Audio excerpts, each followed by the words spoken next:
नमस्कार, मैं कुशाग्र तिवारी विज्ञान विषय के साथ अपने इस YouTube channel Hindi wizard with Kushagra sir में आप सभी दोस्तों का स्वागत करता हूँ। आज मैं विज्ञान की श्रृंखला में कोशिका का भाग 2 लेकर के आया हूँ। पिछले भाग में हम लोगों ने देखा कि कोशिका के 2 भाग होते हैं, एक प्रोटेक्टेड लेयर और दूसरा प्रोटोप्लाज्म। ये जो प्रोटेक्टेड लेयर होती है इसके 2 भाग होते हैं, सेल वॉल और सेल मेम्ब्रेन। तो सेल वॉल और सेल मेम्ब्रेन के बारे में पिछले वीडियो में हमने जाना कि सेल वॉल केवल पौधों में पाई जाती है, ये सेल्यूलोज की बनी होती है, लेकिन कवक की जो सेल वॉल होती है ये काइटिन की बनी होती है। सेल मेम्ब्रेन को कोशिका का द्वारपाल कहा जाता है। अब चलेंगे आगे, बात करेंगे अब हम प्रोटोप्लाज्म की। प्रोटोप्लाज्म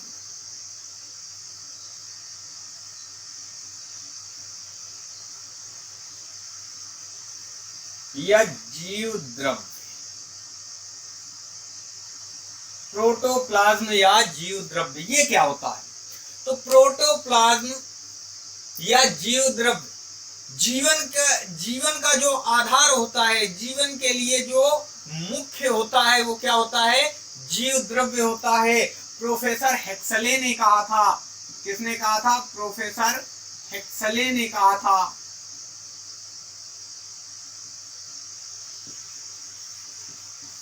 हेक्सले ने कहा था कि जीव द्रव्य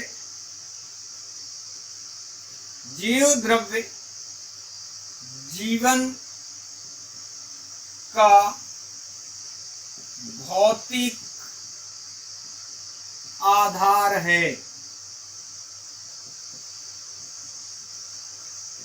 तो ये किसने कहा था? तो प्रोफेसर हेक्सले ने क्या कहा था? जीव द्रव्य जीवन का भौतिक आधार है।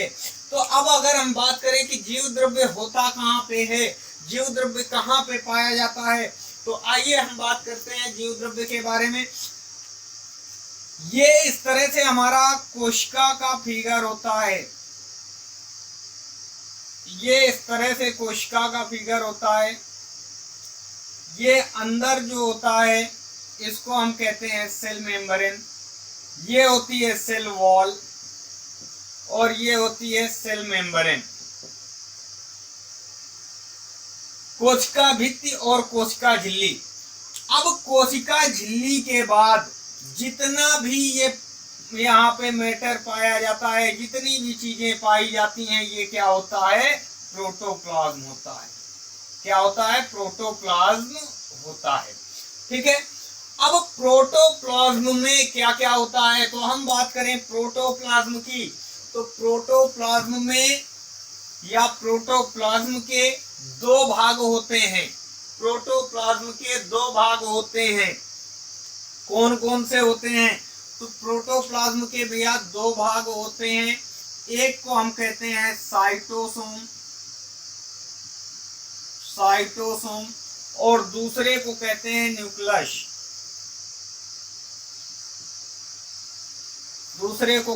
न्यूक्लियस। यानी साइटोसोम और न्यूक्लियस 2 भाग होते हैं। किसके? प्रोटोप्लाज्म के होते हैं। साइटोसोम जो होता है ये क्या होता है? साइटोसोम क्या होता है और न्यूक्लियस क्या होता है? तो हम बात कर लें पहले न्यूक्लियस की। ये जो न्यूक्लियस होता है ये क्या केंद्रक जो होता है इसको हम क्या कहते हैं? तो इसको हम कहते हैं डायरेक्टर ऑफ सेल। क्या कहते हैं? Director of cell. यानी सेल का डायरेक्टर या संचालक या निर्देशक कौन होता है? तो वो केंद्रक होता है। जिस तरह से हमारे परिवार में, हमारे फैमिली में पापा जी मुख्य होते हैं, कोई काम करना होता है तो वो किससे पूछना है? पापा जी से पूछना है। हमें बाहर जाना है, इस जगह हमें जाना है, पापा जी से पूछना है। ये काम करना है, फला जगह बारात में जाना है, पापा जी बोलेंगे तब जाएंगे। तो ये जिस तरह से घर के मुखिया पापा जी होते हैं, उसी तरह सेल का मुखिया कौन होता है? न्यूक्लियस होता है या केंद्रक होता है। अब हम बात करें साइटोसोम की। साइटोसोम क्या होता है? तो साइटोसोम देखिए, हम देखेंगे सेल पे,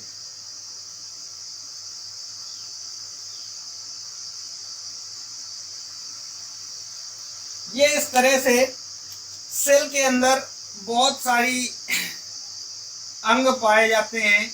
इस तरह से अंग कई सारे पाए जाते हैं और ये अंगों के बाद ये इस तरह से द्रव्य भरा होता है, द्रव्य भरा होता है ये। तो इसको हिंदी में हम कहते हैं कोशिका द्रव्य। क्या कहते हैं? कोशिका द्रव्य। अर्थात कोशिका में भरा हुआ जो द्रव होता है, तरल पदार्थ होता है, वो क्या होता है? साइटोसोम होता है। कोशिका में भरा हुआ तरल पदार्थ क्या होता है? साइटोसोम होता है। ये जो तरल पदार्थ भरा हुआ है ये क्या है? साइटोसोम है। ठीक है। अब यहाँ पे अगर हम बात करें कि जिस तरह से किसी बर्तन में, किसी बाल्टी में हम पानी भर देते हैं और पानी भरने के बाद अगर उसमें हम कुछ तिनके डाल देते हैं तो वो तैरते रहते हैं। तिनके क्या करते हैं? तैरते रहते हैं। उसी प्रकार इस कोशिका द्रव्य में ये जो बाकी के सेल ऑर्गन होते हैं वो क्या है? तैरते रहते हैं। जैसे हम बात करें माइटोकॉन्ड्रिया,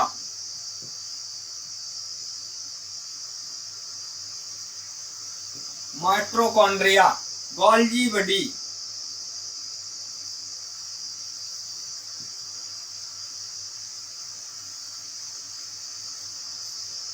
गोल्गी बॉडी। इसके बाद हम बात करें लवक, तो ये क्या है? ये इसमें तैरते रहते हैं। अब यहाँ पे जो कोशिका अंग हैं वो क्या है? यहाँ पे तैरते रहते हैं। इनमें कुछ कोशिका अंगों के बारे में हम जानकारी लेंगे। तो यहाँ पे अगर हम बात करें कि इस जो साइटोसोम है या कोशिका द्रव्य है, कोशिका द्रव्य में राइबोसोम कहाँ पाए जाते हैं? तो राइबोसोम लगभग हर अंगों में पाए जाते हैं, लेकिन सर्वाधिक राइबोसोम कहाँ पाए जाते हैं? राइबोसोम अलग होते हैं, तो वो राइबोसोम का जो पार्ट हम पढ़ेंगे कि राइबोसोम कहाँ पे पाए जाते हैं, राइबोसोम का कार्य क्या होता है। ठीक है। राइबोसोम कितने प्रकार के होते हैं? 70 है ना, तो वो हम देखेंगे अभी आगे चल। आइए हम इस पे चर्चा करते हैं, इसके अंगों के बारे में। सेल के जो अंग हैं,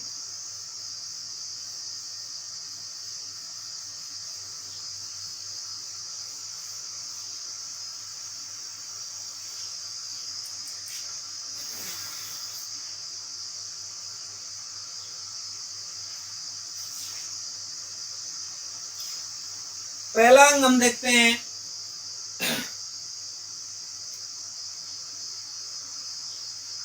नंबर 1,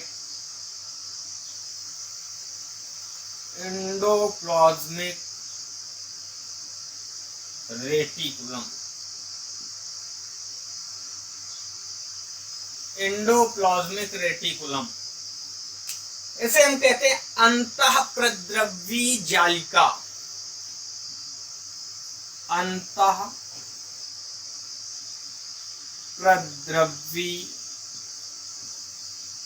जालिका। अंतःप्रद्रवी जालिका, ये अंतःप्रद्रवी जालिका ये क्या होती है? तो एंडोप्लाज्मिक रेटिकुलम जो हमारा होता है ये कोशिका में एक तरफ केंद्रक से और दूसरी तरफ सेल मेम्ब्रेन से जुड़ा होता है।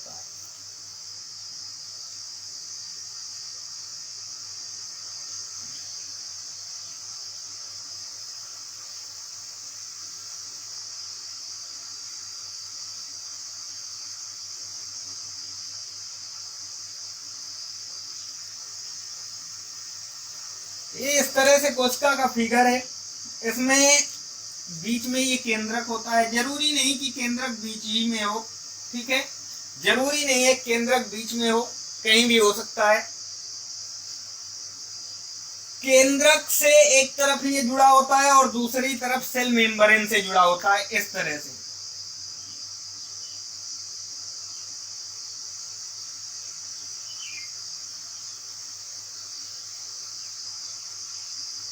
इस तरह से ये अंतःप्रद्रव्य जालिका एक तरफ केंद्रक से और एक तरफ सेल मेम्ब्रेन से जुड़ी होती है। इसे कोशिका का कंकाल तंत्र कहते हैं। इसे क्या कहते हैं? कोशिका का कंकाल तंत्र। देखिए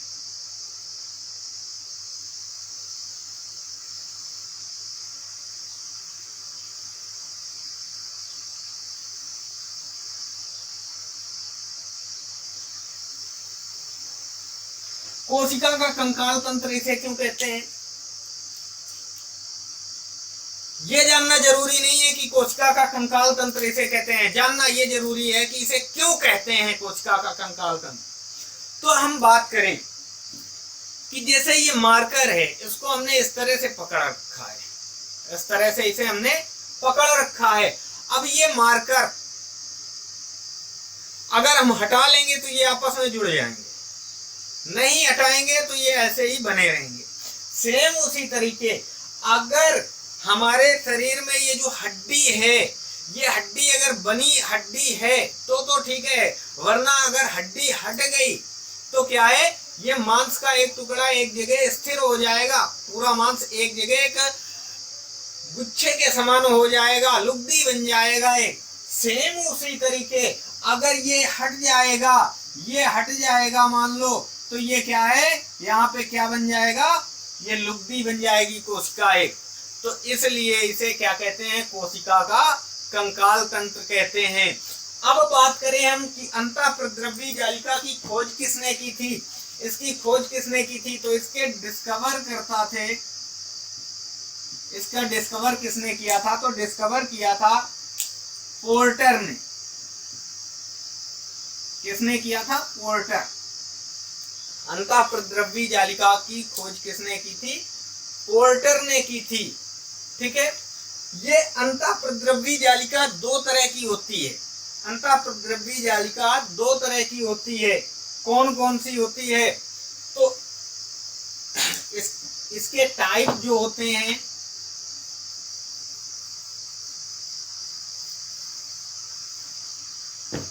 इसके टाइप जो होते हैं वो दो होते हैं। एक होता है स्मूथ एंडोप्लाज्मिक रेटिकुलम, इसे ER भी कह देते हैं, और एक होता है रफ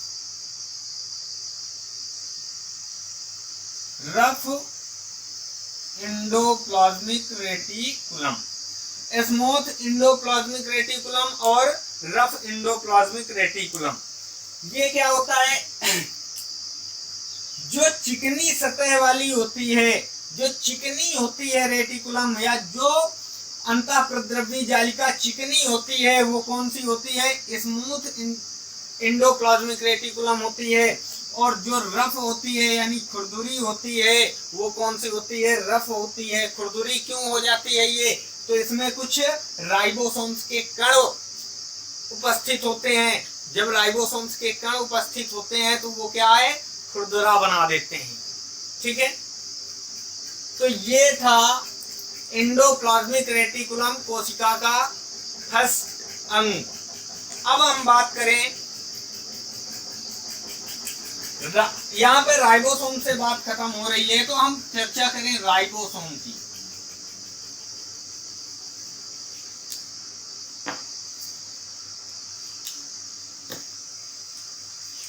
राइबोसोम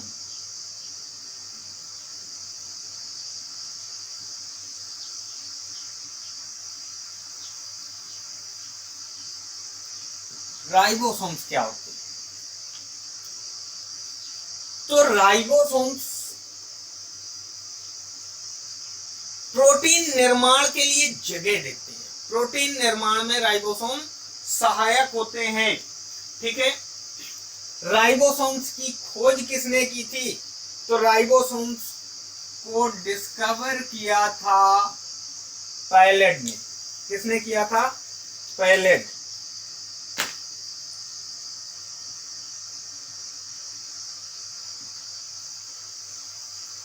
पैलेट ने डिस्कवर किया था राइबोसोम्स को।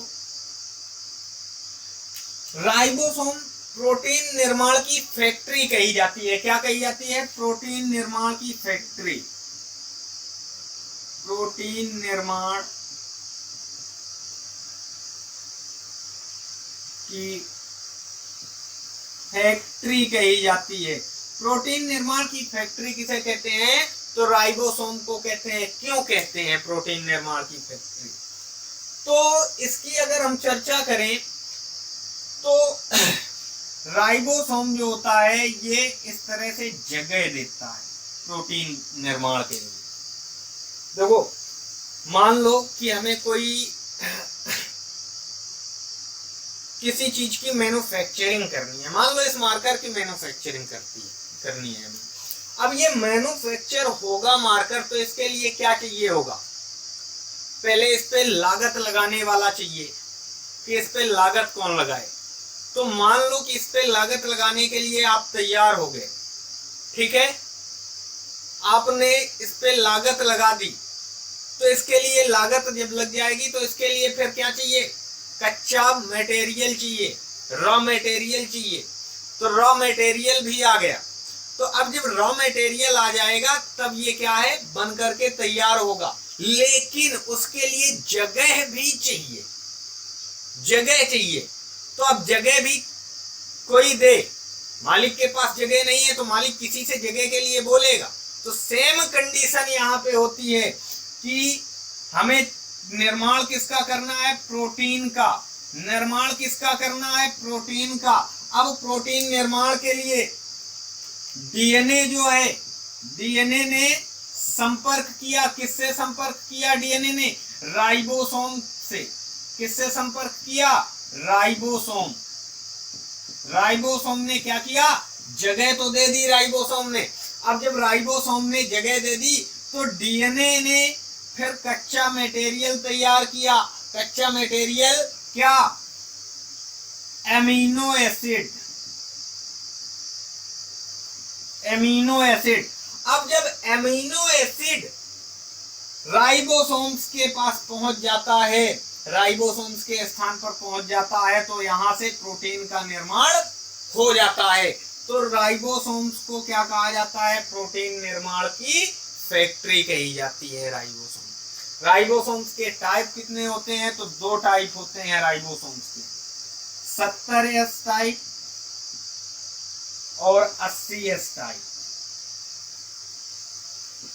70S टाइप और 80S टाइप। तो ये राइबोसोम्स के बारे में हमने चर्चा कर ली। अब हम बात करते हैं अगले अंग की। कोशिका का अगला अंग है माइटोकॉन्ड्रिया।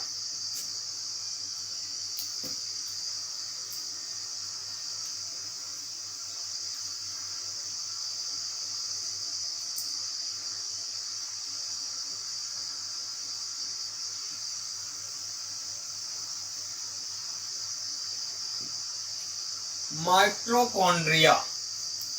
माइटोकॉन्ड्रिया क्या होता है? माइटोकॉन्ड्रिया की अगर हम बात करते हैं तो माइटोकॉन्ड्रिया को जो डिस्कवर किया, खोज किसने की? अगर बात करें डिस्कवर की माइटोकॉन्ड्रिया के, तो माइटोकॉन्ड्रिया की खोज की गई है कोलिकर के द्वारा।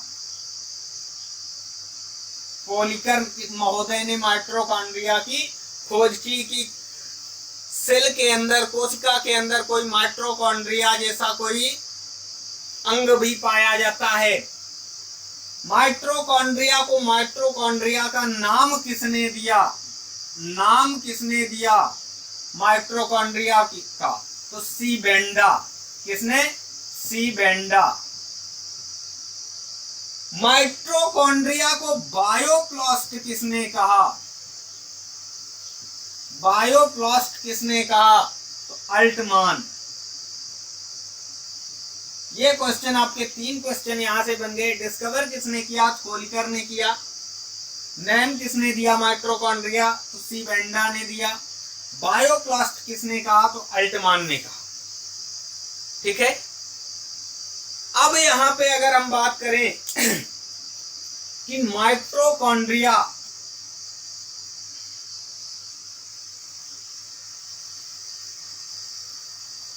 कुछ इस तरह से माइटोकॉन्ड्रिया का फिगर होता है।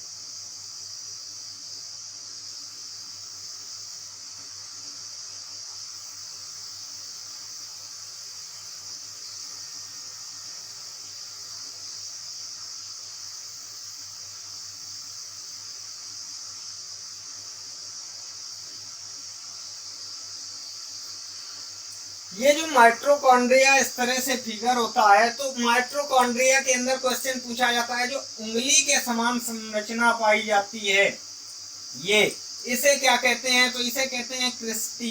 क्या कहते हैं? क्रिस्टी। क्रिस्टी।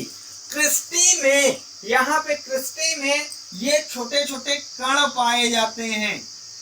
ये इस तरह से कण पाए जाते हैं।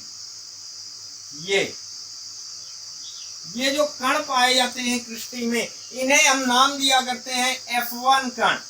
F1 कण, ये जो F1 कण होता है इसे हम ऑक्सीसोम कहते हैं। क्या कहते हैं? इसे ऑक्सीसोम कहते हैं।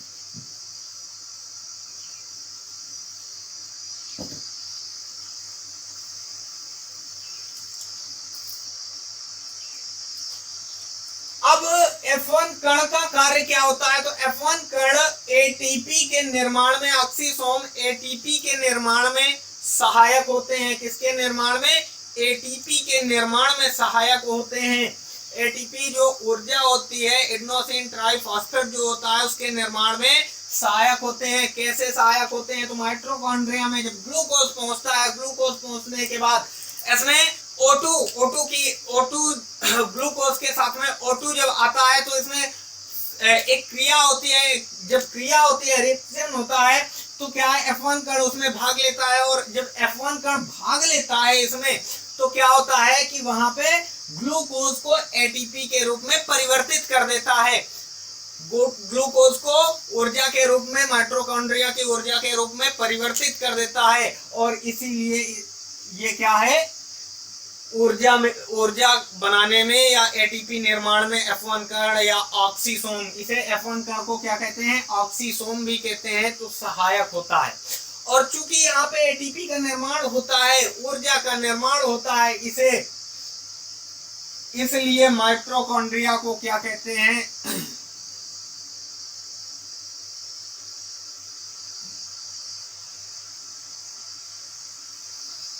Power house of cell. कोशिका का पावर हाउस किसे कहते हैं? माइटोकॉन्ड्रिया को कहते हैं। तो अगर वीडियो अच्छा लगा हो तो चैनल को लाइक करें, सब्सक्राइब करें, शेयर करें, कमेंट करें। आज के लिए इतना ही। नेक्स्ट अगले वीडियो